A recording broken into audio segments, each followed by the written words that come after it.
తాకట్లో ఉన్న మీ బంగారాన్ని విడిపించి ఆ రోజు ఆన్లైన్ రేటుకి కొంటాం. Sharma gold company. కేంద్ర బడ్జెట్లో అద్భుతమైనటువంటి బంపర్ ఆఫర్ని ప్రకటించింది హైదరాబాద్కి. భారత రైల్వే చరిత్రలో మరో అద్భుత ఘట్టం ఆవిష్కృతం కాబోతుంది.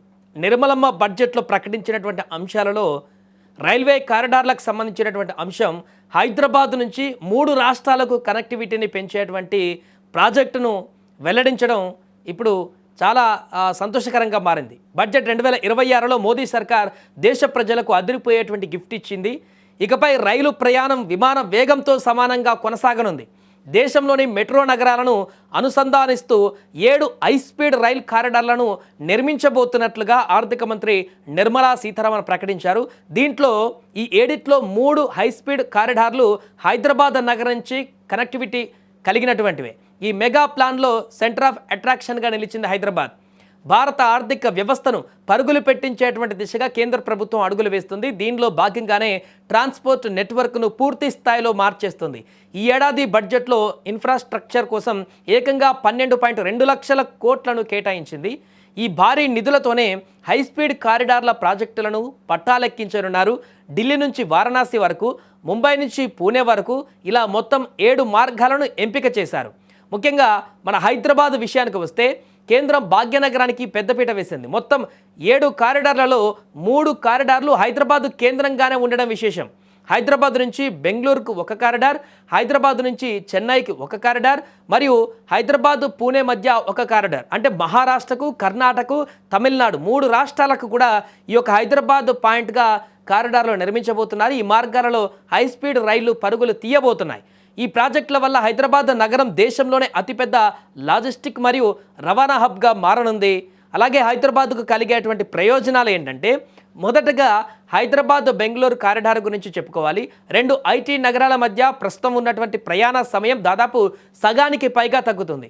దీనివల్ల ఐటీ నిపుణులు, వ్యాపారవేత్తలు ఒక్కరోజే వెళ్ళి తిరిగి వచ్చేటువంటి సదుపాయం కలుగుతుంది. ఒకవైపు రోడ్డు కారిడార్ కూడా గ్రీన్ఫీల్డ్ హైవే నిర్మాణం అవుతుంది, మరొక వైపు ఈ రైల్వే కారిడార్ కూడా నిర్మాణం అవుతుంది. ఈ 2 నిర్మాణం కావడం వల్ల విమాన ప్రయాణాలకు పోటీగా ఈ రెండింటి మధ్య ప్రయాణ సౌకర్యం అనేది ఈజీ యాక్సెస్ కలుగుతుంది. దీంతో ప్రజలు ఎక్కువగా ప్రయాణం చేయడానికి అవకాశం మారుతుంది రైల్వే రోడ్డు మార్గం ద్వారా. ఇక హైదరాబాద్ చెన్నై కారిడార్తో పోర్టుల కనెక్టివిటీ పెరుగుతుంది. వస్తు రవాణా వేగవంతం అవ్వడం వల్ల ఇక్కడ తయారయ్యేటువంటి ఉత్పత్తులు అంతర్జాతీయ మార్కెట్కు త్వరగా చేరుతాయి.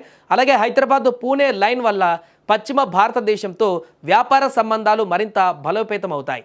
ఇక ఈ హైస్పీడ్ రైళ్ల వల్ల కేవలం ప్రయాణ సమయం తగ్గడమే కాకుండా ఎకానమీకి పెద్ద బూస్ట్ లభిస్తుంది. రైల్వే స్టేషన్ల చుట్టూ కొత్త టౌన్షిప్లు కూడా ఏర్పడతాయి. దీనివల్ల రియల్ ఎస్టేట్ రంగం పుంజుకుంటుంది మరియు వేల సంఖ్యలో నిరుద్యోగులకు ఉపాధి అవకాశాలు లభిస్తాయి. మంత్రి నిర్మలా సీతారామన్ చెప్పినట్లుగా ఈ ప్రాజెక్టులను పూర్తి పర్యావరణ హితంగా నిర్మిస్తున్నారు. తక్కువ కార్బన్ ఉద్గారాలు విడుదల చేయడం వల్ల పర్యావరణానికి కూడా ఎటువంటి హాని కలగదు. మొత్తానికి మోదీ సర్కార్ తీసుకున్న ఈ నిర్ణయం దేశ రవాణా వ్యవస్థలో విప్లవాత్మకమైనటువంటి మార్పులు తీసుకురానుంది. రాబోయే రోజులలో సాధారణ పౌరుడు కూడా అత్యంత వేగవంతమైనటువంటి, సౌకర్యవంతమైనటువంటి ప్రయాణాన్ని ఎంజాయ్ చేసేటువంటి అవకాశం ఉంది. The potential of cities to deliver the economic power of agglomerations by mapping city economic regions based on their specific growth drivers. An allocation of 5,000 crore per CER over 5 years is proposed for implementing their plans through a challenge mode with a reform cum result based financing mechanism.